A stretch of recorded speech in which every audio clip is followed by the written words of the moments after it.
The aesthetic was that there was no aesthetic, actually, and everything. The word that we kept using was unadorned. It was very important to me that everything felt unadorned. It felt like as it was. It should be as it was. I'd challenge every light, because I wanted daylight, and was there enough start? Well, no, there wasn't. Are you sure there's not enough start? Because I'd rather that than anything we're going to construct. It was quite important that both the camera and the alien had this very objective gaze, not necessarily judging the content of the frame. And I think, from our conversations about who she was or who it was, it became quite apparent that the camera, should follow her in that respect, and that you shouldn't go down a route that would be more human, certainly initially. Putting her in front of things that we as human beings would respond to in a certain way. We could look at that and then we could spin our camera onto her and see what she felt. We're not seeing our own face. We're not reading her the way you'd read me or I'd read you in those circumstances. We wouldn't, there was no empathy. I think naturalism was key in it, and both the good side of naturalism, and the grittier side of urban, real sodium lighting. And inevitably, though, it becomes more complicated than just going somewhere and rolling the camera, because a lot of places aren't photographable as one might experience them. And being in the real world felt so correct. It felt so real that if we were going to look at human beings and look at how human beings are and how we behave when we're not actually being watched, when we don't know we're being watched. How wrong to sort of have a light and a camera. How wrong, how do we do this with no cameras and no lights? It's a live street, there's no lock-off, there are no extras. These are shops and people going about their normal business. She's being filmed here out of the open window of a moving vehicle. Nobody is aware that there's a camera crew anywhere. We're all hidden. So these people here, this is shot through the window of a shop. People aren't aware that we're filming at all. This is just life on a Glasgow street. And this camera angle is shot through the window of an apartment. Particularly the things like the shopping centre or the nightclub or the cafe, or quite a lot of the driving. You question, why are we not doing this the conventional filming way? We're shooting in a nightclub. Why do we not just fill it with extras? Or we're shooting in a shopping centre, just fill it with extras.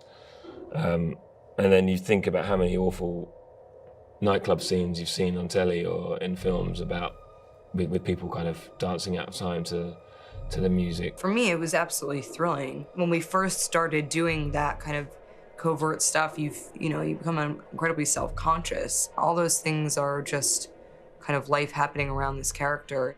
John made it, I think, quite clear that one of his aims wasn't to stage and then restage action in the car and thereby limit the non-actors and also the actors in terms of having to replay scenes. And he wanted to free up that action. It didn't have that normal constraints of driving footage, which is incredibly time-consuming to do, generally, to move a camera within a moving vehicle. And it's then quite a particular ask on the performances to replay a certain scene for the reverse angle or for the two-shot or for the close-up. So I think once it had been established that he wanted to be able to give the people travelling, whether or not they knew they were being filmed, the freedom to react to each other and the environment. That then drove the process of looking for that camera. We needed to be able to capture multiple angles to kind of enhance the reality of that, and I think John loved the idea that you could cut from one camera to the other and it would be an undisturbed moment, so the light moving across somebody's face would be continuous. All those moments would be unbroken and very compellingly real because of that. And whilst doing that, both the main actor, Scarlett, and victims would not be aware of which camera was filming them. They would ideally not be aware of the cameras at all, so we had to develop a system that would allow that to happen. The camera is a tiny little box which is kind of a 2-inch cube on which you mount very small lenses, which are normally used for purposes like surveillance. So it's really as small as a camera can be. The most we ever ran simultaneously was 10. We had 12 units with us. But for some of the van stuff, we had 10 cameras in the cab and also outside. It was pretty, those were interesting times. There are lots of small cameras out there, but it's always a compromise. It's always like, well, you can shoot with this camera, you can put it on, somewhere unusual, but it's going to not look so great. which, you know, is great for lots of things, sort of crash cams, action cams, and all that stuff. But John was like, I don't want to compromise. I want it to look as good as the rest of the film, because so much of the film happened in that space. And then subsequently, there were other uses were kind of popped up. I guess because the opportunity was there to shoot in that way, to shoot sort of covertly, and for the pictures to look great, that John kind of capitalised on that. They were not magical, they were very real, but they had a quality that sort of sees, sort of very much like your eye sees, and that was our principle, was to make a system that felt objective, actually, but also had its own beauty. But there were interesting constraints, and, you know, as with most interesting projects, the constraints become the challenge and become the creativity. And those limitations then drive you into, you know, solutions that you might not otherwise be in. And I think that was one of the strength of the film, was that when non-actors were brought to the set and asked to do things, they weren't feeling the gaze of the camera upon them. Both the club scene and the shopping mall were exhaustively planned, really. Lots of times us going there and just hanging out and walking around and sort of talking about it, and then devising places where we would want to shoot from, and then me coming away with an idea about how the camera should be hidden, really. Whether they were in a cleaning cone or inside a bag, or, you know, they were hidden, so you couldn't see them. So once you can't see the camera, we aren't a crew.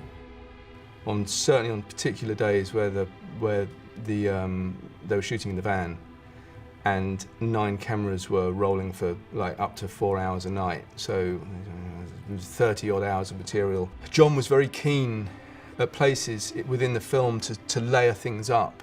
He wanted to see multiple images, and I think there's something about it somehow, I think it's part of an alien perspective, if you like.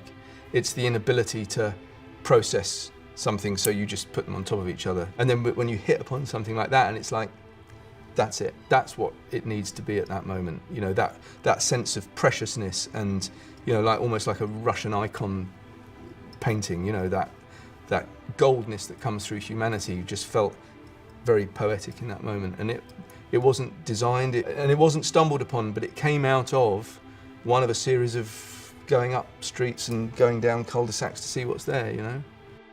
We wanted to stay away from alien stuff, you know, engineering and form. Essentially, it was always this kind of nemescus floor, if you like, that the victim would sink into and she wouldn't. And in that sense, obviously, we knew immediately that the victims would need to sink into a liquid, and a liquid would be shiny.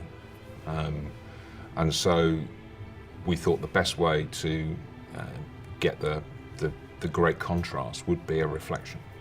And John was, you know, as with all the scenes, keen to shoot all of it in camera. I built a stage floor that was black glass, basically.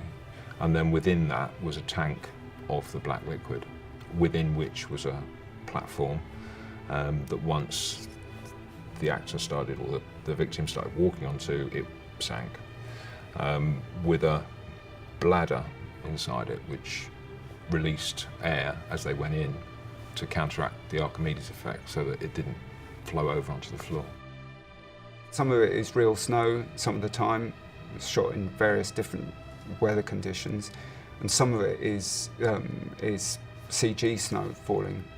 And John, I remember, he said, well, it would be great if some snow would land on, and of course that just sort of ramps things up in complexity, but we managed to go out and shoot a little bit of some snowflakes falling onto something black, and drop that in.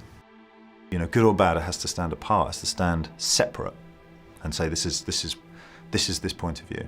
You know, this is what it is. Good, you know, like it or loathe it, it's going to stay what it's got to be consistent. I mean, I always loved the you know, that frequency in 2001 in the monolith. I always loved the idea of that frequency, and just, I don't know what that is. I kind of suspect it. I've read different dissertations about it. I have my own thoughts about what it might be, but it is in my head to this day. Here I am mentioning it, you know, because of the fact that it remains alien.